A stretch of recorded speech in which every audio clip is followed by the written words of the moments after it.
I believe taste in music is subjective. There is no good or bad music, really. But if you put a gun to my head and told me I had to tell you something was objectively bad, one, I would say you're probably taking this a little bit too seriously. But then two, I would say the music of Sonic Chronicles, the Dark Brotherhood. Sonic Chronicles had a rough development cycle, and we'll go through the parts of that pertain to the music here in this video. Ultimately, it came out and got some okay-ish reviews, but the main complaint I see repeated over and over is about the game's music. And this is the Sonic series. Usually the music is the one thing that everyone actually likes. So let's find out how he went from those bangers to this audible tapestry of dissonance and fart noises.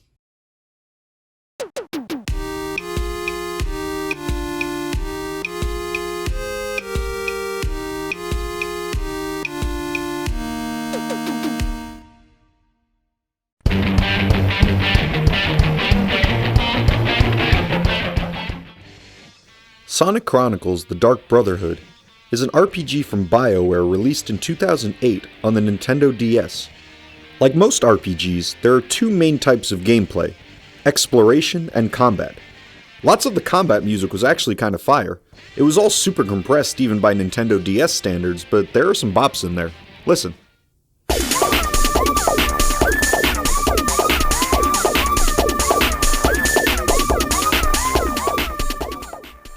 So I can definitely see people enjoying that, but everything else...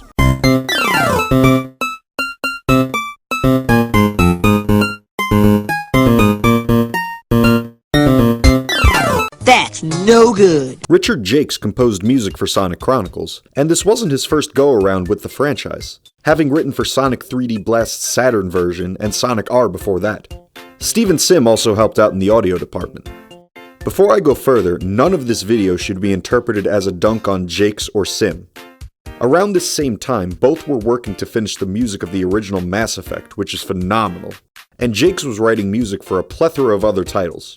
As we'll see, it seems legal issues and development time were the main culprits of the poopy sounds we ended up with in this game.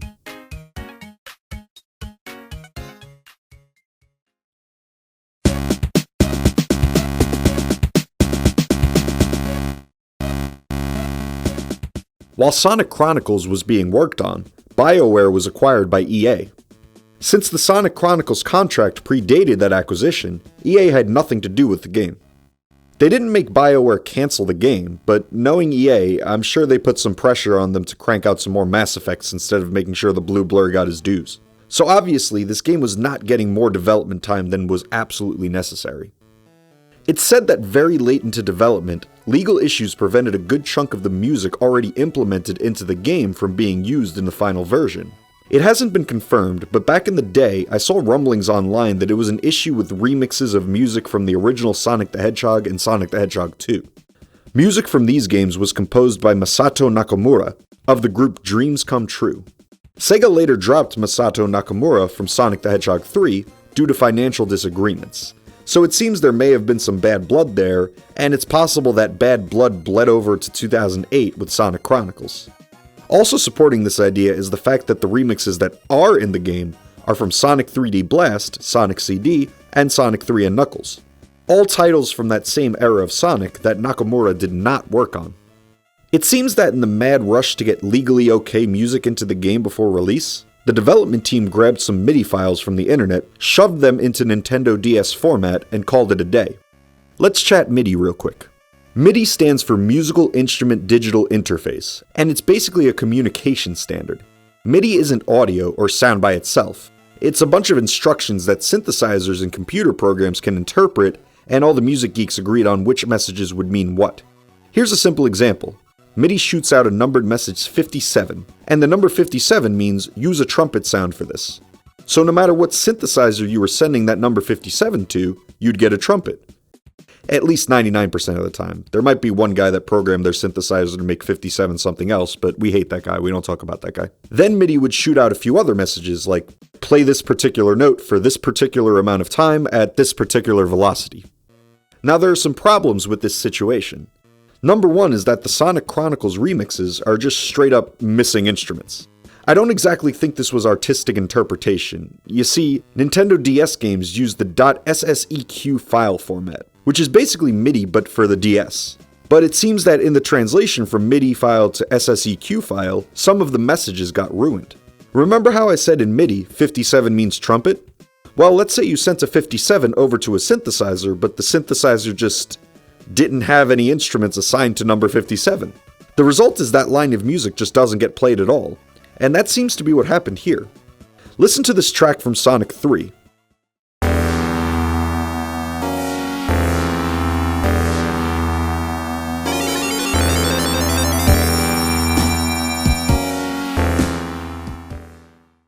And now listen to the theme of Nocturne, which is a quote-unquote remixed version of that from Sonic Chronicles.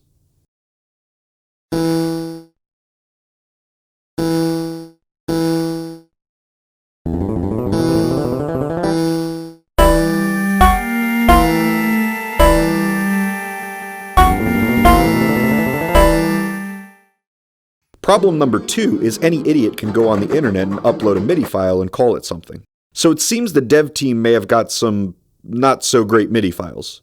Or if they actually made these themselves, they messed up. There are lots of wrong notes when compared to the originals. Like, let's listen to this.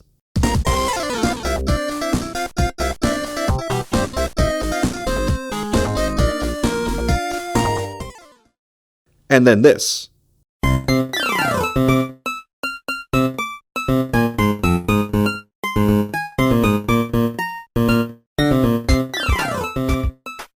You can compare the notes of the bass lines here and spot the differences if you're a sheet music geek. And I mean, technically these could have been intentional to make a more remixed version, but oh god, I hope it wasn't intentional. When going through the game's files, you can see that these remixes are in SSEQ format, which we mentioned earlier, but other tracks that are actually kind of fire are in STRM format. An STRM file is a Nintendo DS streamed audio file, so it's actual audio and not just instructions like MIDI. This gives a little bit more credence to the belief that the remixes we've talked about were last-minute jobs, while the more well-received tracks were more lovingly crafted. Again, no blame to anyone in this situation. It seems like the hands the devs were dealt were just destined to create these dookie sounds. I have to say that there is a tiny little special place in my heart for, since I did enjoy the game and you have to go to that area so many times. It's not special enough that I ever want to hear it again, but special enough that I remember it here and there, smile a tiny smile, and ride off into the sunset. Sonic Chronicles has a cliffhanger ending hinting towards another game, and it seems the devs were ready to roll on it, but never got the green light. I wish they could have had another crack at it, because I think the foundation of the game is really good. Just a little bit more...